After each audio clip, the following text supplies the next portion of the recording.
10:30, a black real estate developer who wanted to buy the Baldwin Hills Crenshaw shopping center says the bidding process was unfair. David Gross explains why the property he fought so hard for went to someone else. Gina Silva has the story.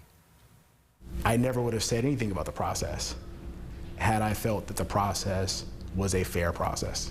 Investor and real estate developer David Gross is breaking his silence on the recent sale of the Baldwin Hills Crenshaw Mall in South Los Angeles. Historically, systems and institutions have not engaged with the black community in ways that have been fair to the black community. David and his group of investors offered $110 million to purchase the shopping center, a mall David considers dear to his heart because it's in the community he grew up in. It's 40 acres, 42 acres in the heart of South Los Angeles. It's the last majority black district or majority black neighborhood.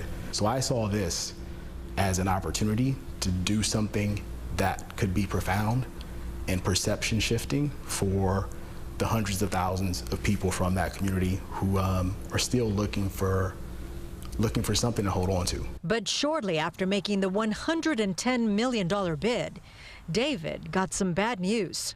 We were told that we were $2 million shy of the winning bid. That same day, we resubmitted a bid for $120 million. The company managing the sale, DWS, told David they were committed to closing quickly and planned to go with Heritage, the other bidder. 45 days go by, and we're like, well, something's off here because we would have closed within that time frame. David says he resubmitted a $120 million bid with a commitment to close within 45 days, but got no response. It took months for the sale of the Crenshaw Mall to finally close. I'm not surprised at all by this. I just don't like dressing up. Radio personality DJ Head had been closely following this deal. When you look at something as significant as the Crenshaw Mall, it's almost like symbolism because of what it represents. We all grew up going to this place. And then when you add something as symbolic as a Magic Johnson Theater to it, right, some years back, it's like almost a beacon of hope for people that come from our community. Many people in South LA were pushing for black ownership. They were hoping someone in the community would be able to purchase the mall. David represented hope. If you engage in a clean process and you're professional and you don't win, you can't cry about that. But as the process evolved, it wasn't as clean and straightforward and transparent as a process that we would have hoped. Business is business.